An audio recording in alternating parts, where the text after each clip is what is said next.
O Word of God, come into this space. O Word of God, come send us your grace. Open our minds, show us your truth, transform our lives anew. O Word of God, come into this space. O Word of God, come send us your grace. Open our minds, show us your truth, transform our lives anew.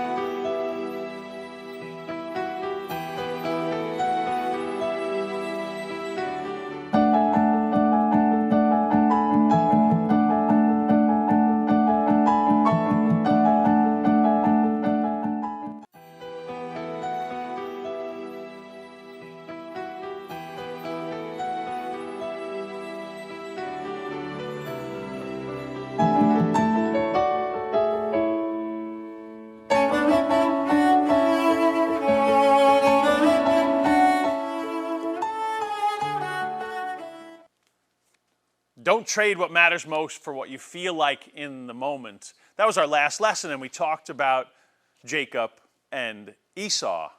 And then we talked about you and I, right? Because when I talk about this stuff, I'm not just talking really about you, I'm talking about me. You know, all of us in our lives, when we come across what Christ taught and ultimately what Christ did, we realize there's a gap. There's a gap between us and who we're capable of being. There's a gap between who we are and who God made us capable of becoming. And I want to add one more thought to the story of Jacob and Esau. And it's this. Years later, Jacob was traveling, and it's in Genesis chapter 33. They were about to cross a river, and he's helping his family get across the river. Well, then Jacob went back across. He had to make one more trip across the river, and it's kind of wild.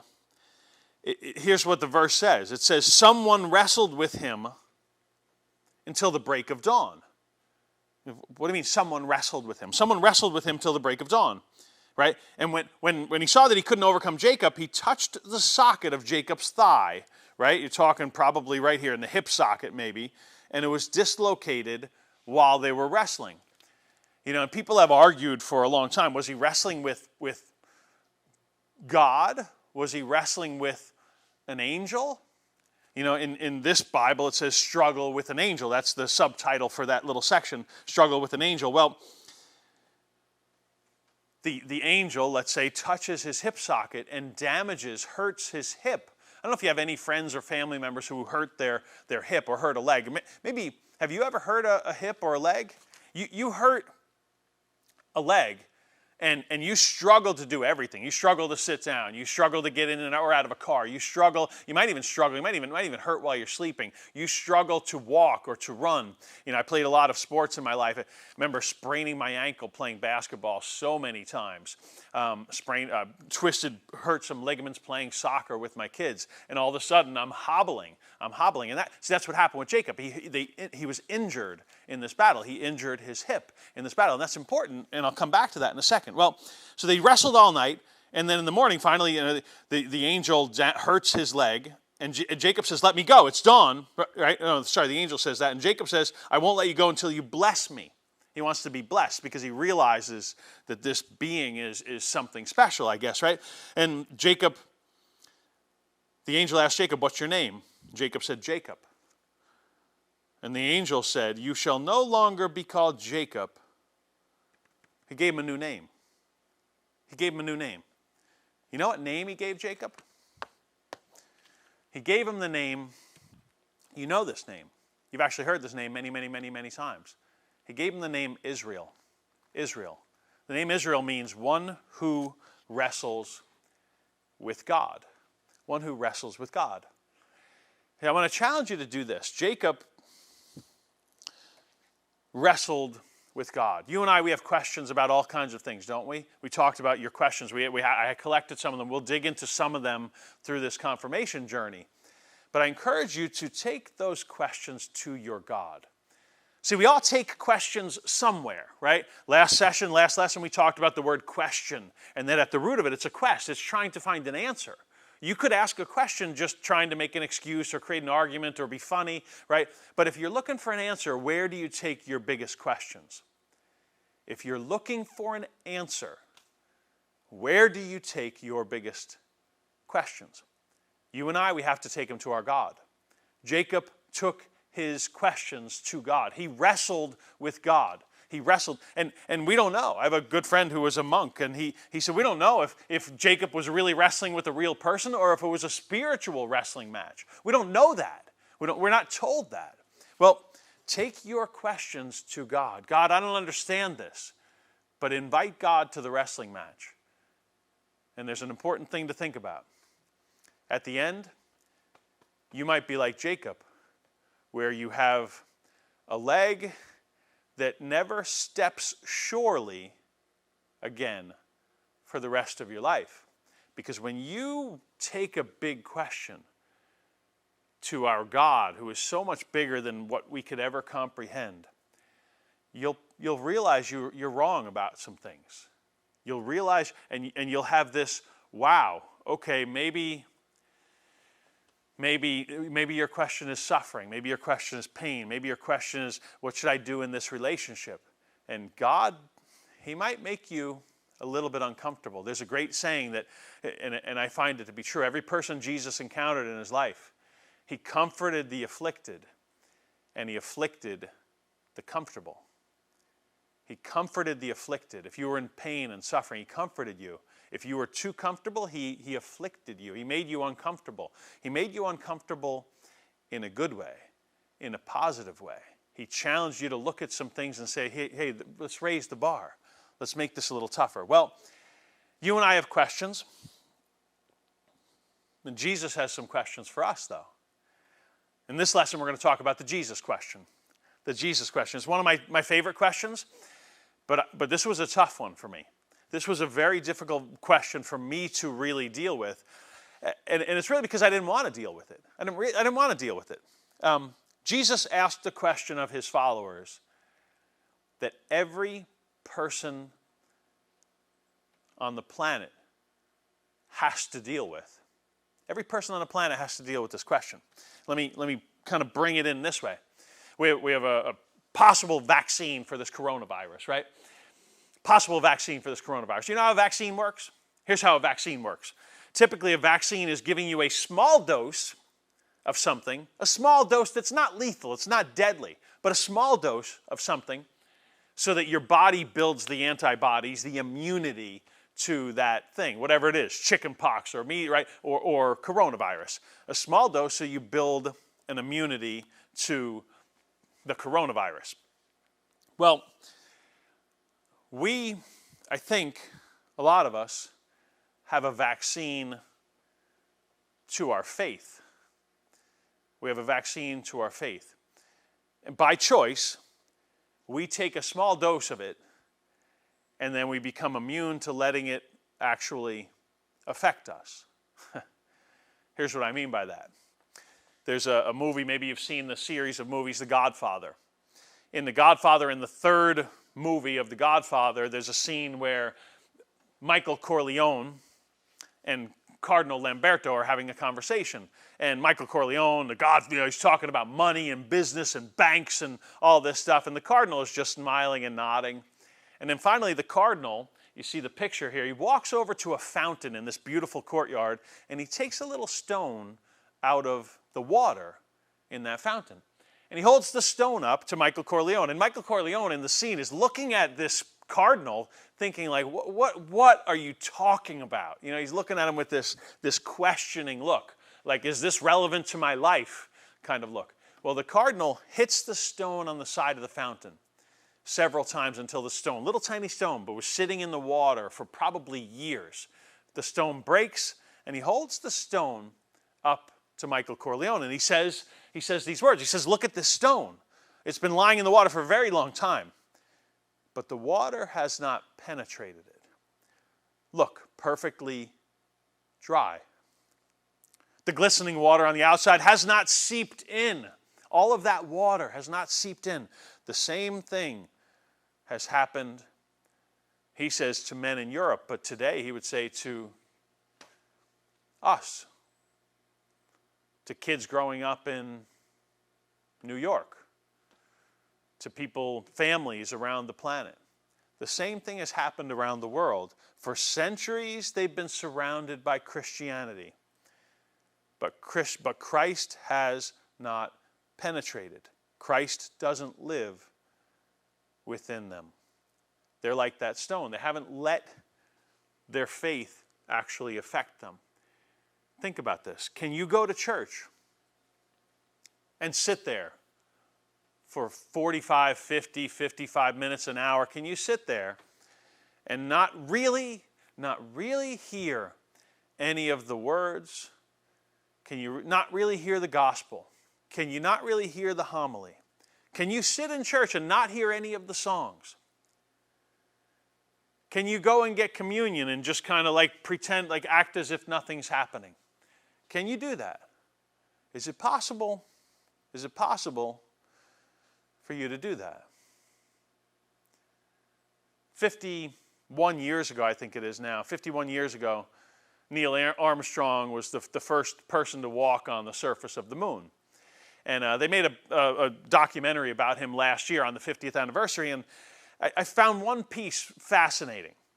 Neil Armstrong talked about when they were coming back to Earth and when they were entering the Earth's orbit, his heart rate went from a normal heart rate we might have, whatever it is, 70 beats, 60 beats, somewhere around there, up to 156 beats per minute when the module was entering the atmosphere of the Earth.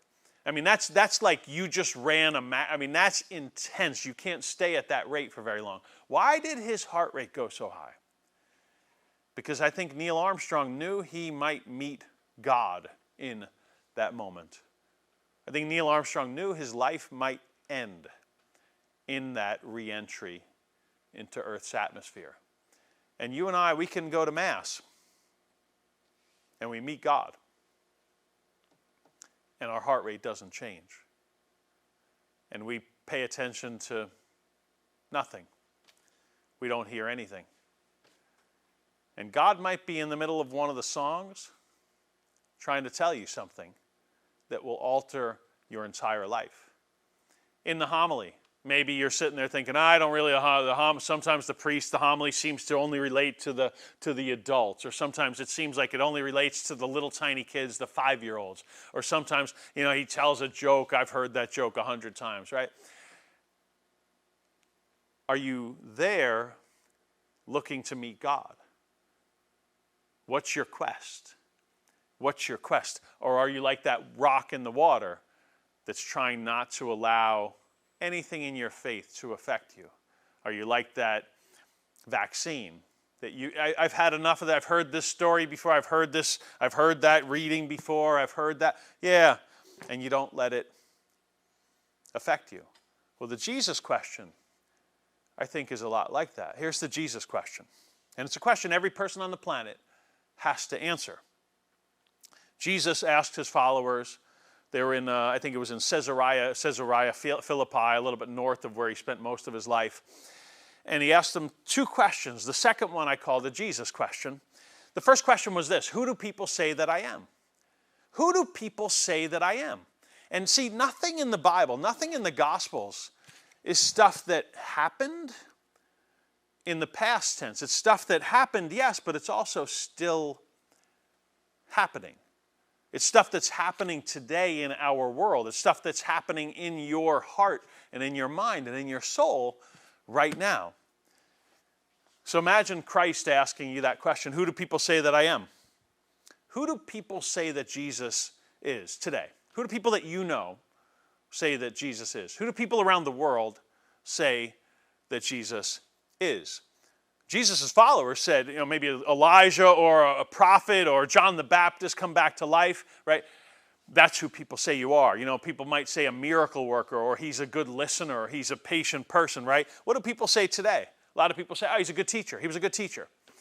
He was a wise man, right? He was a good man. Some people, Jesus was a good man. Some people say Jesus was a nice guy. He's in the big, long list of nice guys who have lived throughout history. Bunch of nice guys.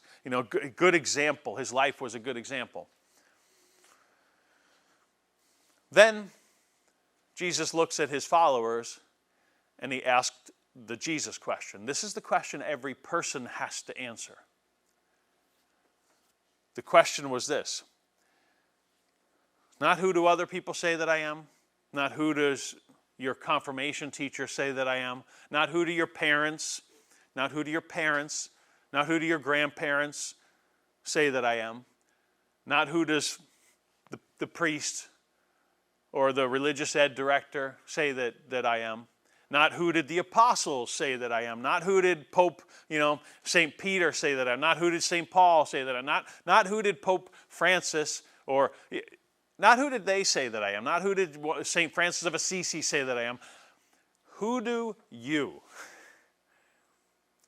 Jesus loved to make it uncomfortably personal. Who do you say that I am? Who do you say that I am? That's a question.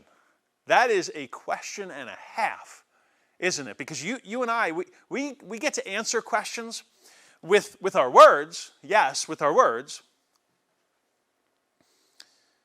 If we just imagine this, imagine we followed you around with drones for a few days.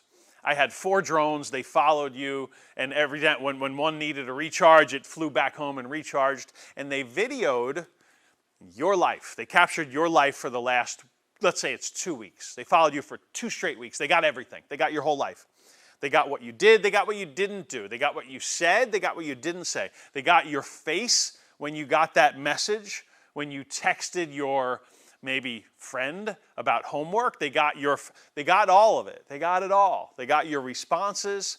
They got what you were thinking even.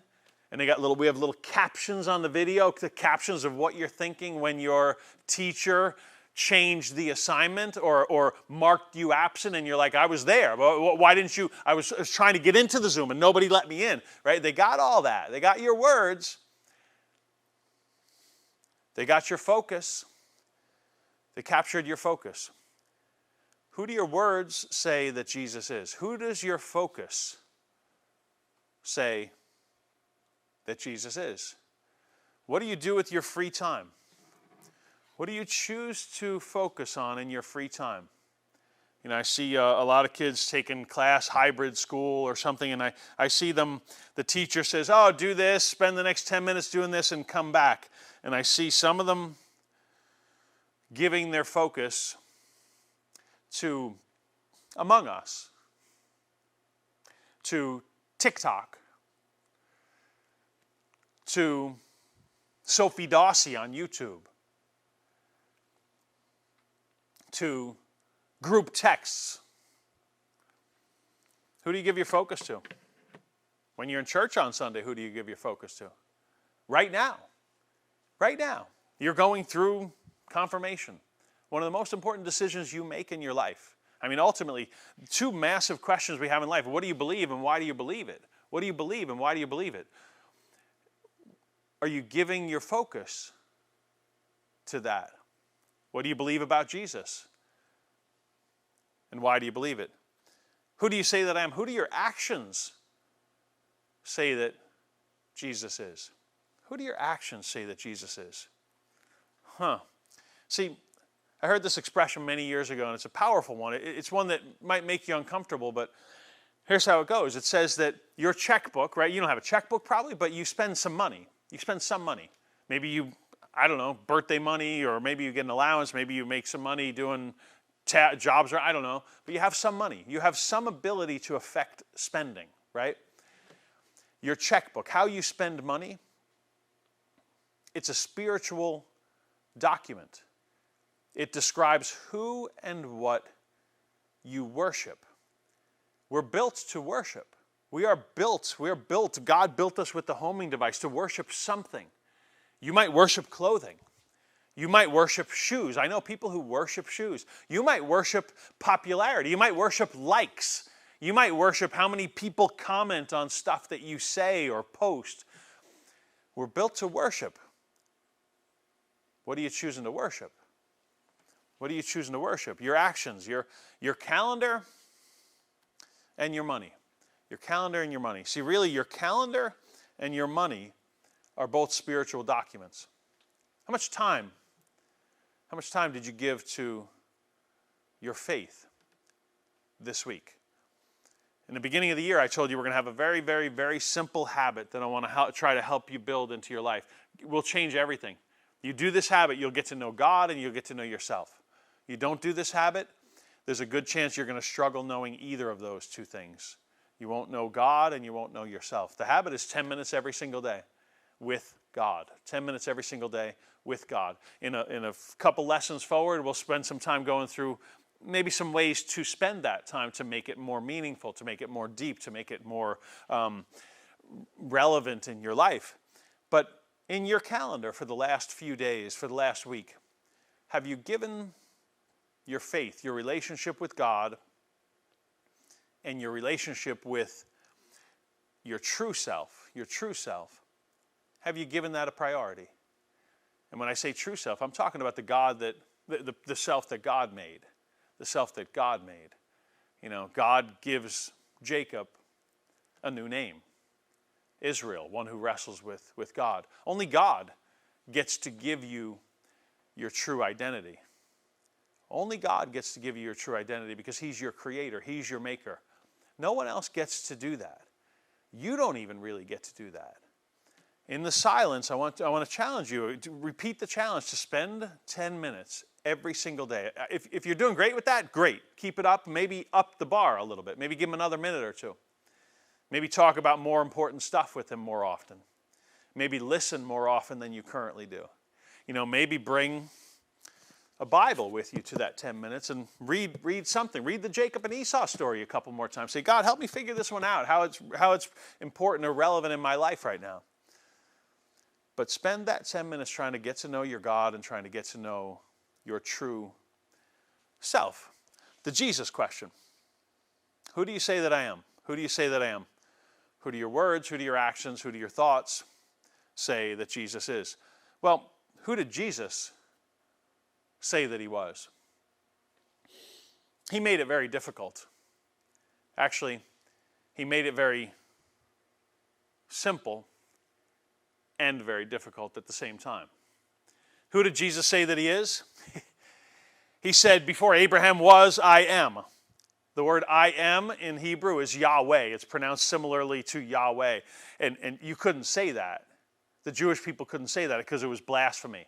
When God introduced Himself to Moses in the burning bush, He says, I am who am. I am the one, essentially I'm the one being that has always existed. Had to be present because it always existed, bigger and outside of everything. And when Jesus said, before Abraham was, I am, the people picked up stones to throw at him because they knew exactly what he was saying. He was saying, I'm God. He was saying, I'm God. He knew what he was saying, and they knew what he was saying. And they tried to kill him for it because you couldn't claim to be God. So Jesus said, I'm God. He said, I'm the way, the truth, and the life. No one can come to the Father except through me. In other words, you can't get to God without me. Imagine if one of your teachers said this. Imagine if a political leader or somebody on the news or some famous YouTuber said this. No one can get to God except through me. You'd be thinking, are you kidding me? Are you crazy? But Jesus was saying, I am God. You can't get to the Father except through me. Who did Jesus say that he was? One time, Philip asked him a question, and he says, have I been with you so long that you still don't know me, Philip? Whoever has seen me has seen the Father. In other words, you're looking at God. Who did Jesus say that he was? He said, your sins are forgiven. Who gets to forgive sins? Now, if somebody sins against you, right, if somebody says something mean to you, you can forgive them. But can you forgive people for sinning against other people when it's not you? And that's what Jesus was, the people around him knew. He thinks he's God. He's forgiving sins. Only God gets to forgive sins. He's saying he's God. Who does Jesus think he is? At one point he says, you have a greater than the temple here. What? You ever see the Indiana Jones movies, any of them? Raiders of the Lost Ark. The Ark of the Covenant. Essentially, the Jewish people said, God is in the temple. God is in the temple. God is in the temple. Behind the curtains, God is in the temple. And Jesus says, you have one greater than the temple here. Wait, I'm bigger than that you've always thought that's God in there? I'm bigger than that. He's saying I'm God over and over.